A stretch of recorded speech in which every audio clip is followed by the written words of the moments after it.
As attendees come in, we will be monitoring all of that. So hello and welcome. I'm Leilani Vaionga, the Communications Coordinator at MetroPlan Orlando, and I will be your host today. So thank you for attending our virtual public meeting to discuss the Transportation Improvement Program, which is our 5-year work program for the region, and we're glad you're here. We are conducting this meeting on Zoom, and it is accessible via computer, tablet, or phone. Also, a recording can be accessed later on the MetroPlan Orlando YouTube channel, so you can rewatch and share with your colleagues.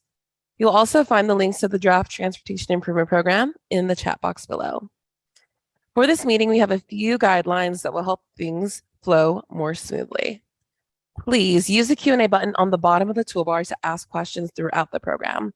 We'll answer as many questions as possible during the presentation, during the question and answer session, which will come after the presentations. We'll also set aside time for your public comments at the very end, and you can share your thoughts. At this time, I'd like to introduce Mr. Gary Hutman, MetroPlan Orlando's Executive Director. Good morning, everyone. Thanks for spending your lunch hour with us today. You know, the work that we do affects everyone who lives and who visits Central Florida. We all have places we want to go and we want to get around safely and efficiently. And, excuse me, at MetroPlan Orlando, we work hard to coordinate with our local government and other transportation partners to plan how the transportation system will grow and how it will all be connected. We have a lot of intelligent and dedicated people on our staff, and you'll hear from many of them throughout this program. We're also grateful we're also grateful that several of our local partners have joined us to participate in the question and answer session. That will come later in the program. One of the most important factors of our planning work is listening to you, to members of the public. We can only plan transportation that meets your needs if we first take the time to listen to your ideas and to your opinions. We value what you have to say, and so does the MetroPlan Board of Directors. I hope that you'll learn a lot about our 5-year plan today, but please also consider contributing your thoughts to the official record by either making a comment at the end of this meeting or simply by emailing us.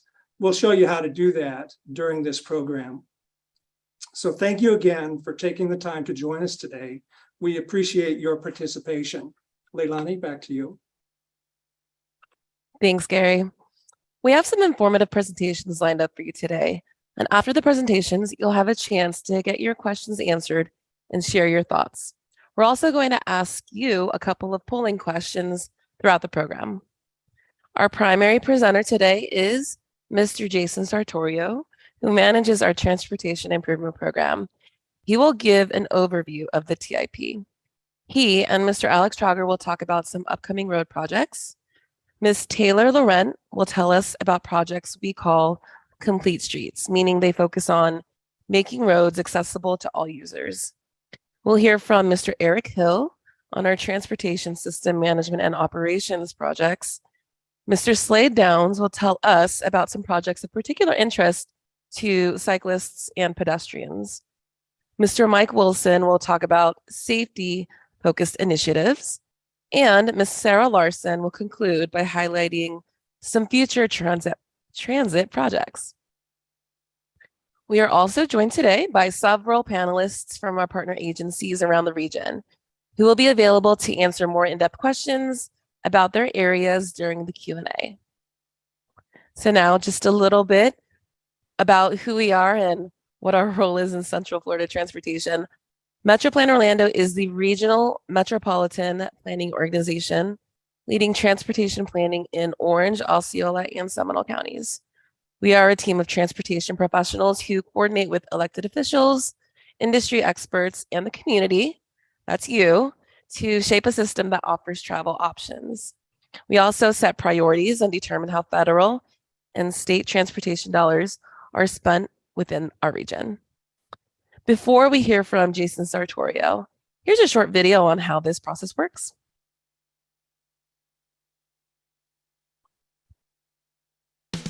Have you ever wondered how transportation projects come to life? All projects in our 20-year plan get put on a waiting list for funding called the Prioritized Project List. It can take years or even decades to get out of the gate. Major transportation projects have big price tags. Funding these projects can be complicated and usually involves a combination of federal, state, and local money. We work on a project in phases. Each phase appears in our 5-year plan as it's funded, and this is great news. Once a project appears in the Transportation Improvement Program, it's making progress. Let's take a look at 2 types of projects: major roads, like state highway projects, and big public transportation projects, like bus rapid transit or rail. Both types begin on a similar path. First, we decide what kind of project will meet the identified need. Next, an in-depth planning study is done to look at all the available options for how the road will be built or what type of transit technology will be used. The public has opportunities to provide input, and environmental impacts are also considered. At the end of this phase, one option is chosen. After this, road projects and public transportation projects go in different directions. A road gets designed, any necessary right-of-way gets acquired, and then construction can begin. These phases often take years. For a big public transportation project needing money from the U.S. government, the Federal Transit Administration must grant permission to begin the first phase, project development. After that, a public transportation project can move to the next phase, final design. Then, it's on to construction and operation. Want to learn more about Central Florida projects? Take a look at our 5-year Transportation Improvement Program.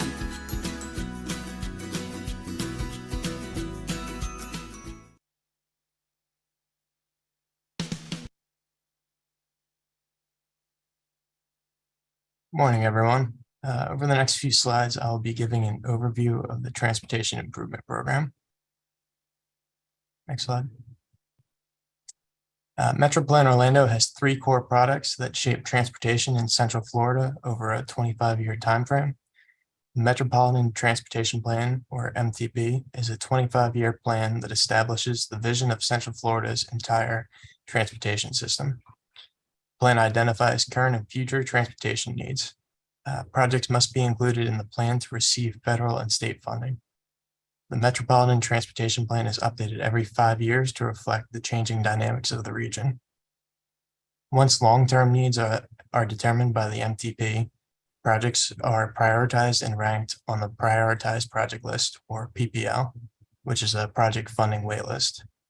The PPL serves as a bridge document between the MTP and the Transportation Improvement Program, or TIP. Once funding has become available, the project or project phases move into the TIP. Next slide. So a little background on the TIP. The purpose of the TIP is to identify all federal and state funded transportation projects in our region for the next 5 years. In addition, we have the opportunity to include locally funded projects and Central Florida Expressway projects for informational purposes and to show a complete picture of transportation-related spending throughout the region. The TIP is updated on an annual basis, and the 5th year of funding is consistent with the adopted Prioritized Project List, which was adopted in July of 2022. Next slide. As you might have noticed, this year's TIP document looks very different than it has in the past. We have incorporated the new MetroPlan Orlando branding into the document. And in addition, we have refreshed the TIP document to make it more visually appealing, easier to read, and user-friendly. Next slide. So projects in the TIP are categorized into 11 sections, and the 11 sections of the TIP are displayed on the screen. Overall, we have 427 projects within the 11 sections of the TIP, and over the course of the presentation, we are going to highlight a few of these projects. Next slide. So over the next 5 years, we have a lot of transportation projects going on in the region, not counting local area projects or Central Florida Expressway projects. We have a total of 312 projects in the TIP with an estimated $4.1 billion in federal or state funding programs. And the pie chart on the screen breaks down this funding by category based on the sections of the TIP. Next slide. And based on our region's significant population size, we receive additional federal funding, which we can use for off-system state highway system projects. Within the TIP, we have a total of 49 Metro Plan Orlando funded projects with an estimated $147 million in funding. And this pie chart on the screen breaks down this funding by category. I'm now going to pass it over to Leilani for a polling question. Wonderful. So before we start to tell you about some of the specific projects that are coming down the pike, we'd like to find out a bit about you. We want to know where our audience is joining us from. So you'll see the questions. Yep, you saw the question, it just came through. You're able to go ahead and click for your response. And we just want to know, what county do you live in? Just give you a moment to get your responses in.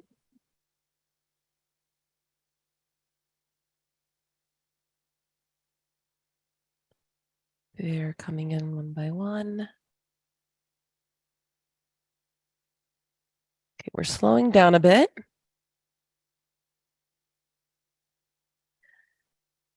It's like 78% of our audience is participating. Okay, so we're going to close the poll right now.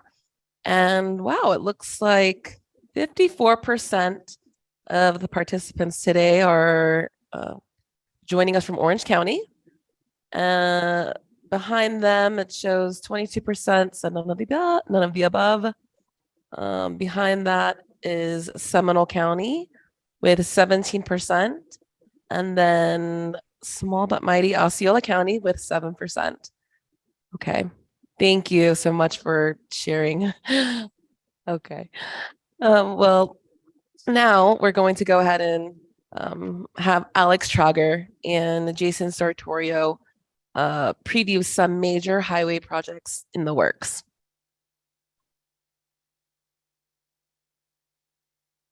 Great, thank you so much, Leilani. I'm going to be covering our interstate highway, our national highway system projects, and for purposes of the Central Florida region, this is Interstate 4. So we can go to the next slide. And with the construction of the I-4 ultimate cross-section from Kirkman Road to north of 434 now complete, FDOT is shifting focus to implementing improvements further north and south of the I-4 corridor.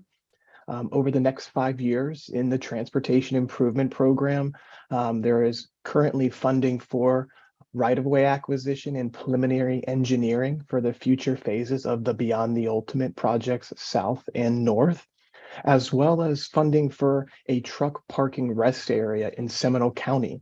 And also relating to truck parking, there is right-of-way funding for additional truck parking sites in the TIP for sites, for identified additional sites in Orange and Osceola counties.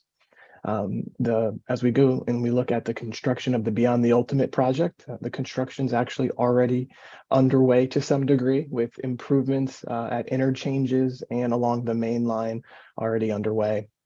A new innovative interchange is actually now open at County Road 532 near Champions Gate.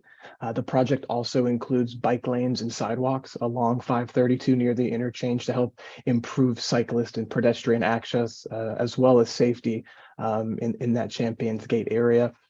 Several new capacity improvements are also underway on the main line, including a new east and westbound auxiliary lane on I-4 connecting State Road 429 to County Road 532 there in the Champions Gate area, which will really help the flow between 429 and those kind of going directly to the Champions Gate and Point Siena areas south.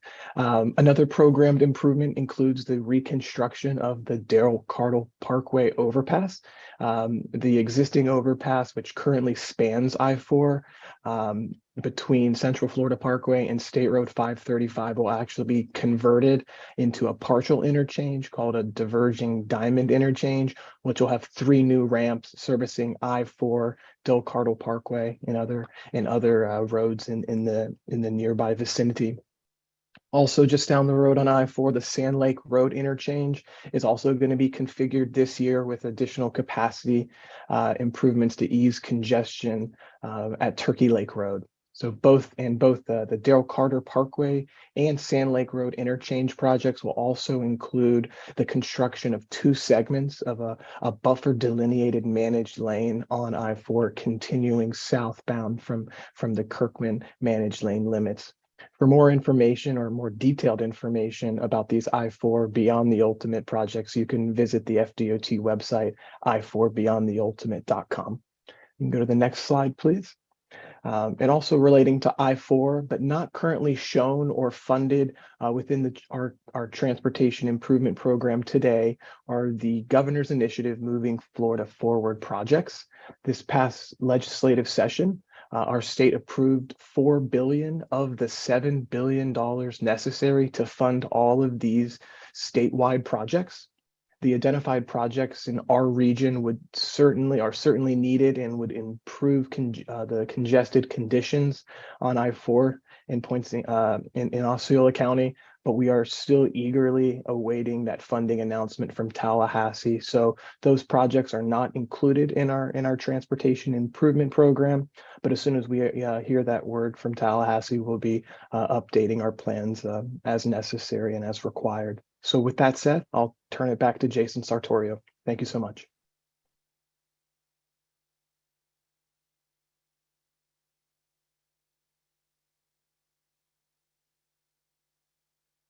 Hello.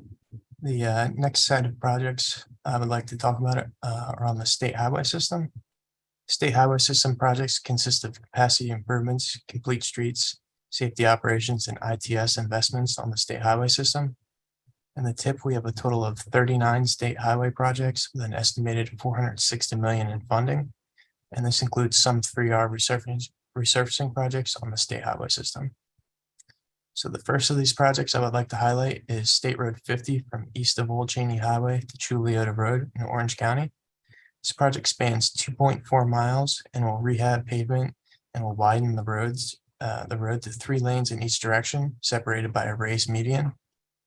Full and directional median openings will be provided at certain locations along the corridor. Safer accommodations for both bicycle and pedestrians will be included, as will modifications to the Chuliota Road intersection to enhance safety. Drainage upgrades and enhanced lighting are also planned.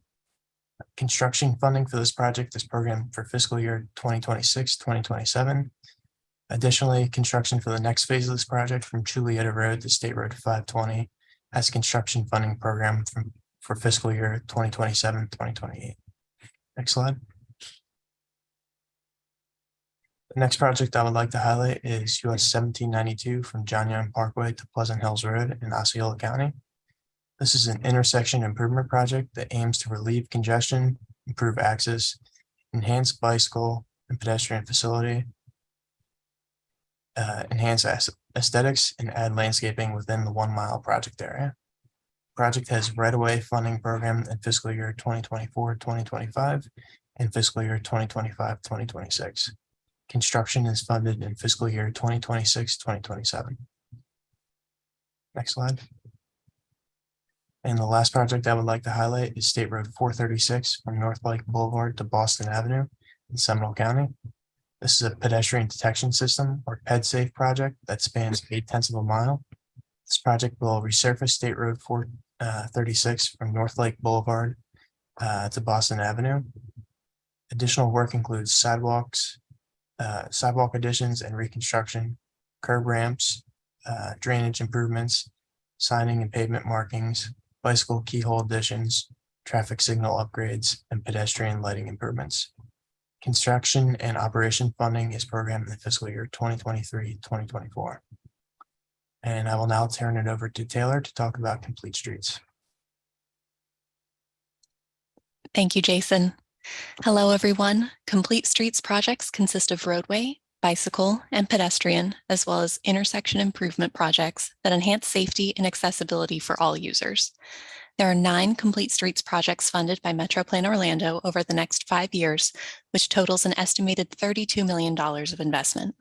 I will highlight 3 of these projects over the next few slides. Next slide, please. The first project is on Edgewater Drive from Lakeview Street to Parr Street, a distance of 1.5 miles in the city of Orlando. Improvements will include a combination of wider sidewalks, a roundabout at Lakeview Street, new decorative lighting, and landscaping changes to calm traffic within this walkable community. Construction for these improvements is funded for fiscal year 2023-24. Next slide. Here in Osceola County, we have Buenaventura Boulevard from Simpson Road to Osceola Parkway. This project is nearly 2.5 miles long and will include the addition of a trail, sidewalks, drainage improvements, and bus stop modifications for ADA compliance. Construction of these improvements is funded in fiscal year 2024-25. Next slide. Then our third project is on Winter Park Drive from Red Bug Lake Road to State Road 434 in the city of Castleberry. This 3 3/4 mile long project is meant to make the city more walkable, bikeable, and rollable, and will include a multitude of safety, access, and connectivity improvements. This project is funded for preliminary engineering and design in fiscal year 2025-26. Next, Eric Hill will tell you about transportation systems management and operations projects in the region.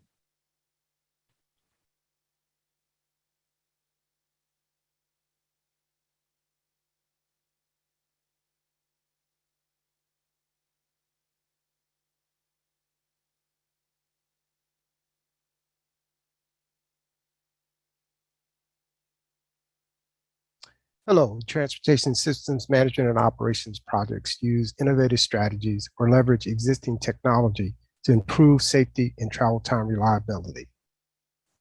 MetroPlan Orlando funds 18 of these types of projects at an estimate of $28 million. Let me highlight just a few of the projects in the current tip.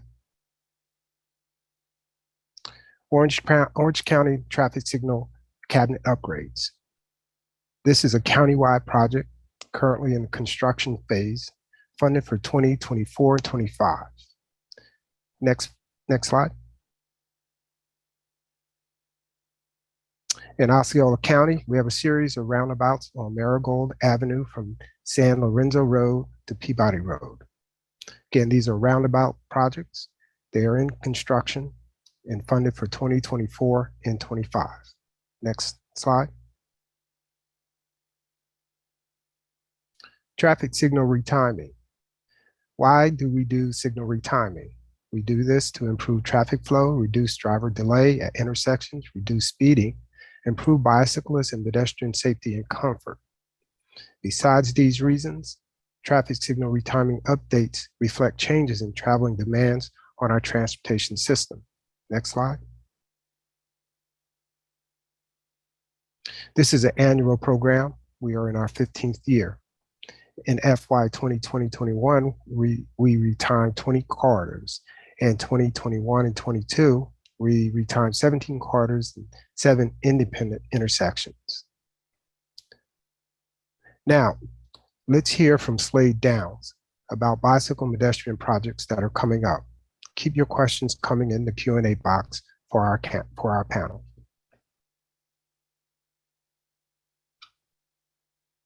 Thanks, Eric. Morning, everyone. I'll be walking you through our bicycle and pedestrian project category and walking you through a couple of highlighted projects in that category.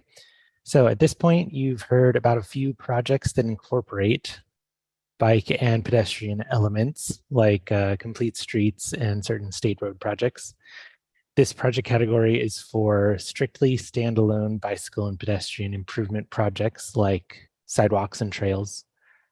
Overall, MetroPlan Orlando is funding 22 projects in this category at an estimated $46 million. And we've got the first project here up on the screen, the Shingle Creek Trail. Shingle Creek Trail extensions will be multi-use shared paths serving Orange County and West Orlando. The phase 1 build out will connect and extend the trail along Shingle Creek from Destination Parkway to Central Florida Parkway. Phase 4 will connect the existing Shingle Creek network north to the existing Pine Hills Trail to bridge those two trail networks. Project phases are funded in fiscal year 23-24 with additional funding for engineering and construction in the remaining TIP time bands. Next slide, please. Our next highlighted project, we have a sidewalk gap project in the city of St. Cloud. This project will bridge some gaps in the sidewalk network along Vermont Avenue, Columbia Avenue, and Delaware Avenue. This project is funded for construction in fiscal year 23-24. Next slide, please. And our final highlighted bike ped project is the Lake Monroe Loop Trail. This project will provide an active transportation option along the Lake Monroe waterfront between downtown Sanford and the Central Florida Zoo, as well as all points in between. This project is funded for construction in fiscal years 23-24. And that wraps up the bike ped highlights. I'll turn it over to Mike Wilson to speak on safety. Thank you, Slade. And as you see here, it says safety focused. And while these projects that I'm going to be highlighting do focus on safety, they may also address other issues such as maintenance or traffic management. We have 16 total safety focused projects in our GIP this time around, using an estimated $18.6 million in funding. And that includes 4 safe routes to school projects with $1.2 million of funding. Next slide, please. And here are those safe routes to school projects. These are primarily sidewalk projects, although also with some crosswalks. And here you can see the 4 serving Hungerford Elementary in Eatonville, Boggy Creek Elementary and Parkway Middle School in Osceola County, Deerwood Elementary, and Hickory Tree Elementary also in Osceola County. Next slide, please. Our next project is West Colonial Drive, also known as Martin Luther King Boulevard, running from Pine Hills Road just to Tampa Avenue. This project will close 13 median openings and convert another 13 median openings to directional ones to reduce conflicting movements. It also provides some new crosswalks and makes improvement to crosswalks at existing traffic signals. Construction is scheduled for 2023 and 24 for this project. Next slide, please. Osceola County will be making safety improvements to Michigan Avenue from US 192 up to Osceola Parkway. This project will make safety-related improvements at 7 intersections, particularly for pedestrians and cyclists, and will include 2 pedestrian hybrid beacon crossings. Preliminary engineering is planned for 2023 and 24, and construction in 25-26. And next slide, please. Aloma Avenue, also known as State Road 426, from Park Avenue to Lakemont Avenue. This started off as a resurfacing project, but there's interest in making improvements from a standpoint of safety, pedestrian bicyclist mobility, speed management, and other traffic operations.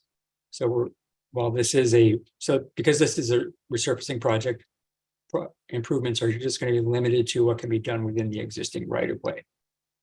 Preliminary engineering is scheduled for 23 and 24, and construction for 2025 through 26. Next slide, please. Now, moving forward, we're going to be identifying a number of new safety projects through our Vision Zero plan, which is kicking off this summer. MetroPlan recently received a federal grant of $3.79 million from Federal Highway Administration, which will be matching with local funds as well. And with this, we're going to be developing a full regional plan, as well as 3 county plans, and then 19 city and town plans, so that all of our local partners will have, excuse me, Vision Zero plans identifying critical improvements needed to improve safety. part of this process is going to be defining a high injury network where we're focusing on fatal and serious injury crashes and understanding what are the mechanisms that lead to those crashes and how we can remedy them. So this will prepare a set of comprehensive plans and projects that we can then bring forward for funding. And now I'm going to hand off to Sarah Larson, who's going to talk about transit projects. And we're still taking questions, so we hope to get all of them answered in the next section of the meeting. Thanks, Mike. Again, my name is Sarah Larson, and I'm a transportation planner here at MetroPlan Orlando. I'll be filling you in on transit funds in a tip. The Transit and Transportation Disadvantage section includes an estimated $523 million in funding, and this funding will go towards capital and operation funding for links. While the commuter rail section includes an estimated $119 million in funding for Sunrail projects. Next slide, please. First up is limo electrification. Lynx has begun the transition of the limo service to no-emission battery electric buses. Limo is the bus rapid transit system that operates in downtown Orlando. The first 8 buses entered service in January 2021, and by the end of this year, 100% of the fleet will be comprised of electric buses.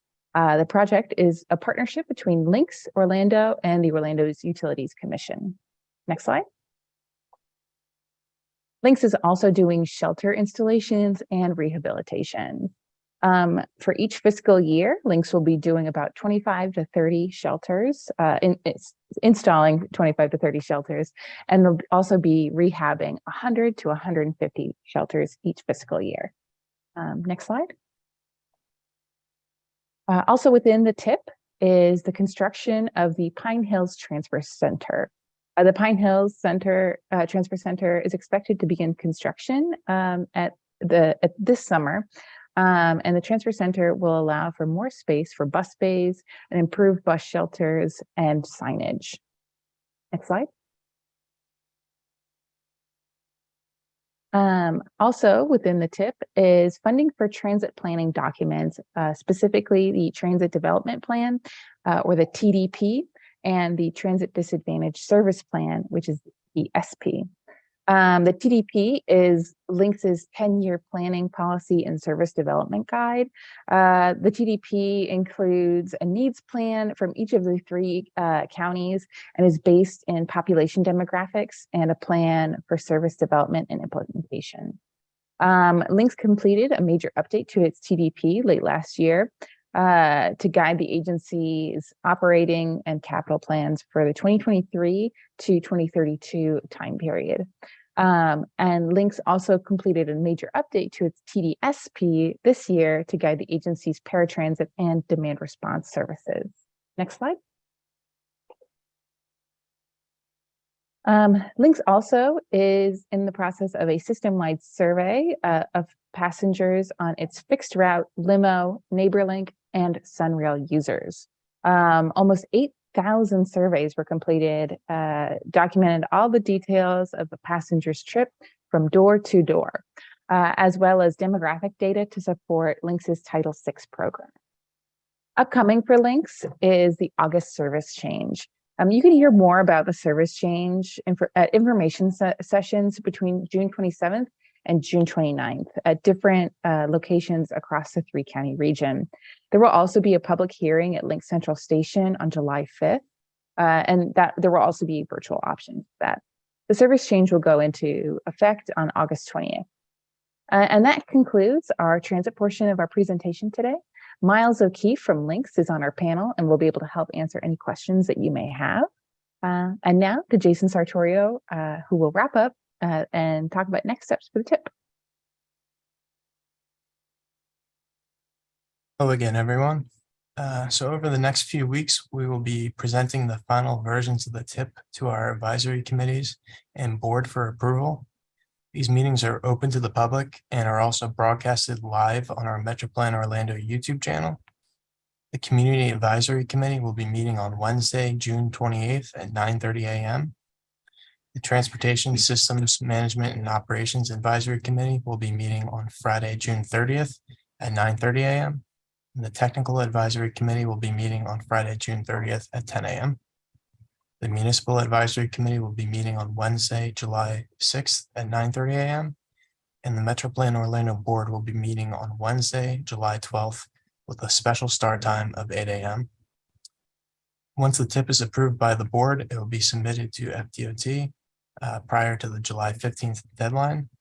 And then throughout the course of the year, the project will be amended as requests come in from FDOT. Next slide. If you'd like to learn more about the TIP, please visit our website. In addition to our TIP webpage, we have an interactive GIS map that you can use to search and identify projects in your area. And links to the TIP webpage and our web mapper have been dropped in the chat for your reference. And I'll now be passing it back to Leilani for our final polling question. Thanks, Jason. Now that you've heard about the project categories and what's on the horizon, let's hear from you again, the public, with our second polling question that is safety related.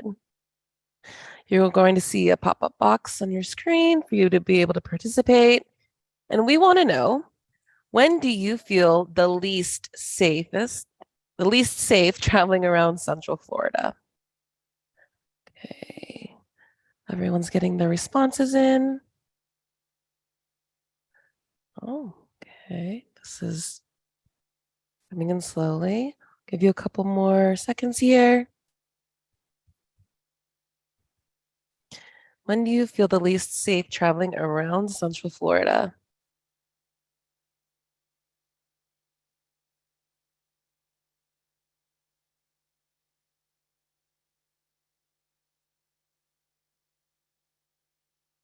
Okay, I think we're about done. There's no more responses coming in. I'm going to go ahead and end this poll. Oh, wow, okay.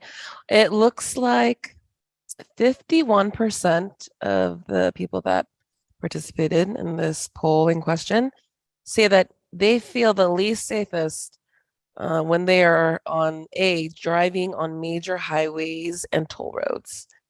After that one, we have 29% of you who said D, you feel the least safest walking or biking on neighborhood streets. After that one, we have 24% of you stating that you feel the least safest when you are walking or biking on downtown streets. Okay, and then 10% of you said you actually feel least safe when you are driving on rural roads. And then 7% of you said you feel least safe when using public transit. It's very telling. Thank you so much for giving us your thoughts on that. I'm going to close that. Again, thank you for participating and giving us your feedback. It helps us to know how safe or unsafe the public feels when they are traveling around Central Florida and our region. Now it's time to answer your questions. And if you would like to submit a question, again, please use the Q&A button on your toolbar below to type it in.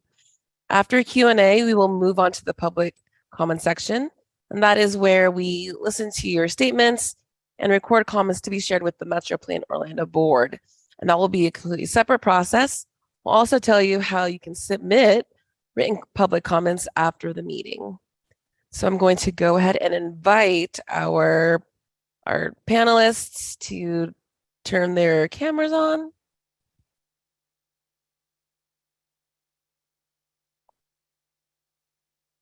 I'm going to go ahead and stop that screen share and go into gallery view. Wonderful. Everyone is dialed in. Okay. Well, we actually have a few questions already queued up in the box. And I'll read some of these and ask our panel of staff and partners to respond to some of those questions that we were able to get before the meeting started. The first one we have up is what Corinne Drive changes will be made within the next 5 years? Jason? I'll take this one. So preliminary engineering is funded and it starts next year. And then construction is also funded in fiscal year 2025, 2026, which is year 3 of the TIP. Great, thank you. We also got another question. This person asked, when will the Pine Hills Trail be completed?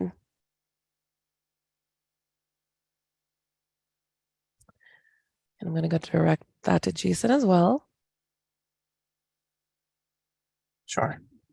So phase 2 of the trail from North Buena Bra to Clarkona Ocoee Road has construction funded in fiscal year 2026, 2027.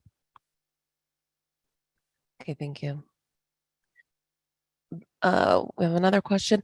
What is the status of FDOT's project for roundabouts, SR 434 in Oviedo and Winter Springs?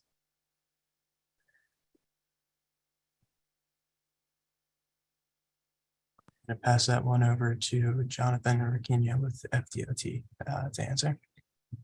Thank you, Jason. Jonathan Scarf, FDOT Liaison. The current status of that project on State Road 434 is that design was completed in 2023, and we are beginning right-of-way construction phase in 2024. That is being done in conjunction with Seminole County, and you can find updated information for that project on the Seminole County website. Wonderful, thank you. I have another question coming in. I live in Lake County, but travel to downtown Orlando daily for work. What improvements are planned for those of us who commute? I'm going to give this to Jason, and this might be a links question. Sure. I can answer part of that question. So segments of US 441 are being resurfaced and will also include the addition of bike lanes, curb reconstruction, and drainage repairs. And then I'm also going to pass it off to Miles with links to add some more input. Within that transit development plan, the TDP that Sarah highlighted earlier, we do call out some new routes focused on commuters. Some of them we've called Commuter Express, others we've called Regional Express. But for this particular question on Lake County access, we do have a recommended route to operate from a park and ride lot in Claremont. It's an FDOT park and ride lot that would then travel in 5 days a week. So pure commuter, 3 hours in the morning with 30-minute frequency, and 3 hours in the afternoon hours with 30-minute frequency from downtown back to Claremont. Potential for stops in between around the West Stokes and Health Central location. We see a lot of transfer activity there as well. So that would be another way to connect the rest of the system for those traveling in from Lake County. In our TDP, that is listed under our unfunded needs. So at the time, there is not funding available to provide the service, but it was as a part of the Orange County Transit Plan that was part of the Orange County Transportation Initiative, the referendum from last November. So that's something that remains on our list of projects we would like to have implemented. Thank you, Miles. I have a feeling we might have some more transit questions coming up, so just be prepared. I'm going to go on to the next one, though. What is being done regarding Plymouth Sorrento Road and the safety for me and my family? Widening it to 4 lanes is not safe. It is overcrowded and needs traffic reduction infrastructure in this area. What is being done? I'm going to defer to Brian Sanders with Orange County to answer that question. Okay. Good afternoon. I'm Brian Sanders. Plymouth Sorrento Road has been on the county's long-range transportation plan as a potential project that will need additional road capacity in the future. It's currently a 2-lane road today. We have addressed a number of safety requests for that roadway, and particularly for this questionnaire. It's a roadway that is not quite at the capacity of the 2 lanes that are out there today. We continue to monitor the traffic volumes. The city of Apopka and Northwest Orange County is rapidly growing. So we do have our eyes on that corridor. As development projects come in on that roadway, we are negotiating the future right-of-way, both from the county's permitting side as well as the city of Apopka. So we're both all on the same page there. Thank you, Brian. The next question we have is, what is Metro Plan Orlando and FDOT planning for road design, markings, and signage to improve the safe operation and accommodation for private autonomous vehicles? Eric? I'd call on Eric Hill with Metro Plan Orlando to answer that question. So a few years ago, Metro Plan Orlando completed a connected and autonomous vehicle readiness study. And the report recommends that local partners begin to assess where upgrades are needed, maintenance of our roadways, and innovations in the road design to accommodate this technology to the extent possible. As this technology continues to evolve, so much of the technology in the roadways may not be necessary because a lot of the technology will be in the vehicles. However, we still maintain an effort to upgrade the infrastructure to accommodate these vehicles. Okay, thank you, Eric. Don't go too far. I'm actually going to go on to the next question, which is related to signal retiming.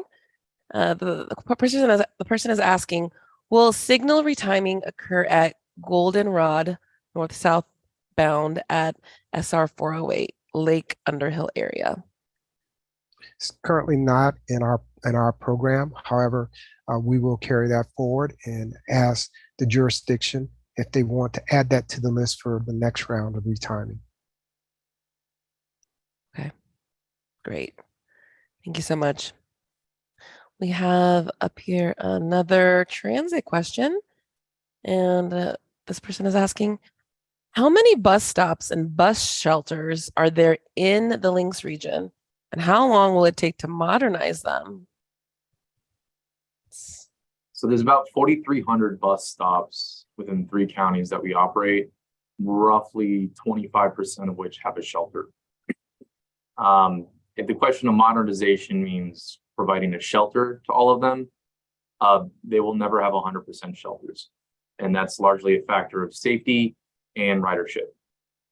Because we can't just put a shelter in the ground, we have to maintain it. And people are prone to crashing into shelters from time to time. So that's also an element that you're just never going to have 100%.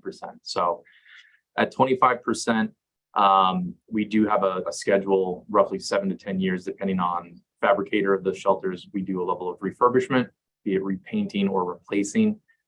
We do have some shelters that are over 20 years old, and those have been identified as those that are due for some replacing as well. So as Sarah noted earlier, currently it's a program of 25 to 30 shelters a year that get updated, and that's largely a result of the funding at our disposal. So it's formula funding that we receive directly from the Federal Transit Administration that then gets applied to the shelter replacement and installation program. Now, should larger funding programs present themselves, we can certainly go about either installing new shelters into new stops or replacing those that have gone beyond their useful life. But the safety piece is a large part. Some of it's just there's not enough right of way. We're dealing with a lot of swales, ditches along the roadway, or there's just not access to sidewalks. So that's something we work with the respective jurisdictions as they go through any roadway projects or any bicycle ped projects. How can we improve those connections as well? And they're very good about reaching out to us and how we can either relocate a shelter for safety reasons or have ample space to install a new shelter in those instances. Great.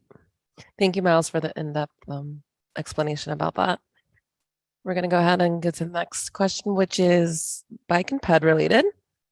And this person is asking, what's the plan to complete a bike trail from Seminole Wekiva Trail along 434 to Wekiva Springs State Park, and then onto new Neighbor Lakes Trail? So This is Mary Moskowitz with Seminole County. Though that project is not identified in the TIP, we do have our Trails Master Plan, and it is identified as just short-term need in the Trails Master Plan. Great, thank you. I'm gonna stay on that that same category. We have another question that came in, and someone is asking, are there any plans to conduct comprehensive bike and ped connectivity and safety studies, including calming traffic on neighborhood streets, especially around trails? Since I answered the last question, I will continue to say that in Seminole County, we are currently working on our transportation 2045. Wow, I don't know what year I'm in. Transportation Master Plan. One of those identified elements in that plan is safety, and including prioritizing trail connectivity to existing neighborhoods. So that is currently being studied right now. And at Metro Plan Orlando, we're also conducting an active transportation plan study looking at how people-powered modes of transportation, so walking, biking, and your choice of rolling throughout the 3-county area. And that study is ongoing, and you can visit the project website at metroplanorlando.org/ATP. Great, thank you, Marian. Thank you, Taylor. We have about 5 minutes left. We're not going to get to all the questions, and ask a couple more that are coming through, but I just wanted to let everyone know. Someone asked about if there's going to be a second part of the Pine Hills Trail that's going to connect to West Orange Trail. So the comment may be referring to a few sections of the Pine Hills Trail that are also classified as pieces of the Coast to Coast statewide trail network. If that's the case, those are identified needs, but not yet funded. So those are on the list. Brian, I saw you unmuted as well. Well, yeah, I think they may have been referring to the Pine Hills Trail Phase 2, which extends that Pine Hills Trail further to the north to the Coast to Coast Trail, which there's about 4.6 billion in funding in 26-27, fiscal year 26-27. Okay, thank you.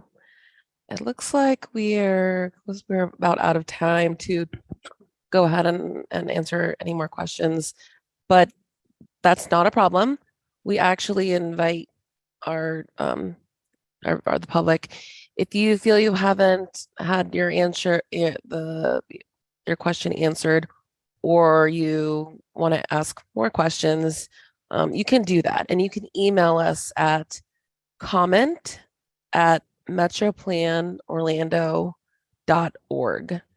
So that, and we always check that inbox. And again, if you want to send a question in, that is comment@metroplanorlando.org. Okay, again, thank you for your questions, and thank you to our panelists for giving us those in-depth answers that the public was wanting to know. You can go ahead and turn off your cameras, and we're going to go ahead and go into our public comment section. Let's get ready for that.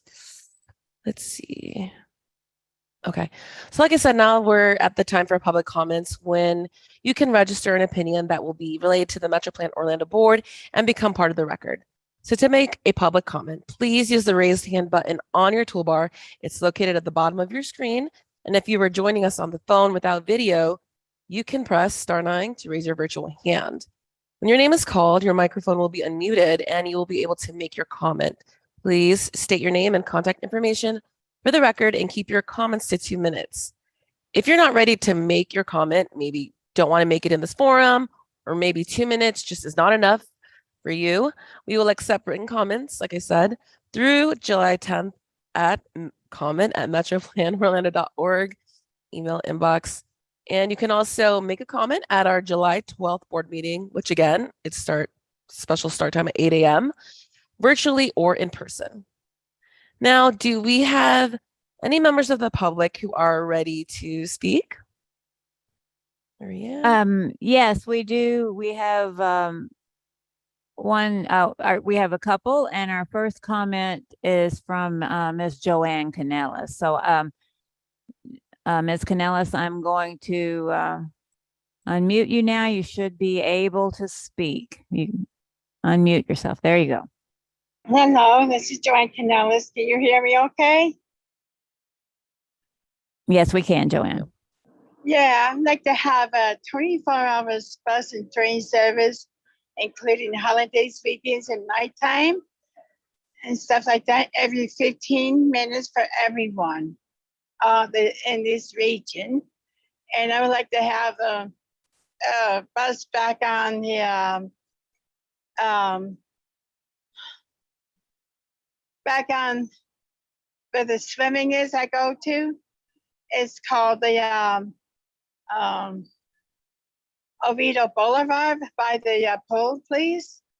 And I would like to have I'd like to have the bus stop over at the South Country Club Road via the Estella Road too, please. Both the north and southbound as well, so that I don't have to, walk so far like I am now, because I'm 71 years old and stuff like that. And I still do go to Special Olympics, and we need everybody needs 24 hours, 7 days, every 15 minutes, on and off peaks. Please, thank you. Thank you, Joanne. Thank you. And we have another comment from Mr. Craig Pasek, and I am going to allow you to unmute yourselves now and comment, please. Yes, can you hear me? It's Craig Pasek. Yes, we can, Mr. Pasek. Thanks. Okay, so I have two questions or comments. First of all, about along the new State Road 46 repaving project, as well as around Lake Monroe. There was a recent repaving project there. And there are these roundabouts. And what happens is there's bike lanes that end, and then they start again after the roundabout. Totally unsafe for cyclists. It was nice to have bike lanes, but why do they end at the roundabout and then start again at the other end of the roundabout? It's like the engineer that did the project didn't think it out. What are we supposed to do? So that's my first question or comment. Second thing is about Markham Woods Road in Seminole County from 434 all the way to Markham Road in Lake Mary. There needs to be bike lanes along both sides of the road all the way. Recently, a cyclist was seriously injured, still in a coma, near on Markham Woods Road near Lake Mary Boulevard. This is a very popular cyclist route. It's nice roads. There's just not enough room for vehicles, school buses, and bicyclists. We need bike lanes along those roads. Some of the places the road is very wide. There's plenty of land and nothing's done to make accommodation for cyclists. Could you please consider that in the various plans that you're thinking about? Thank you very much.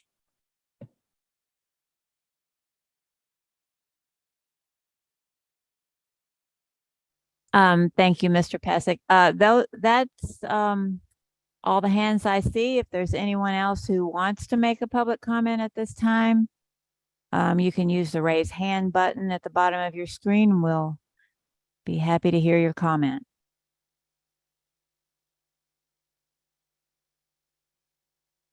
Okay. It looks like I am looking and doesn't appear to be any more hands. Thank you, Ms. Canellis and Mr. Puhek, for your comments.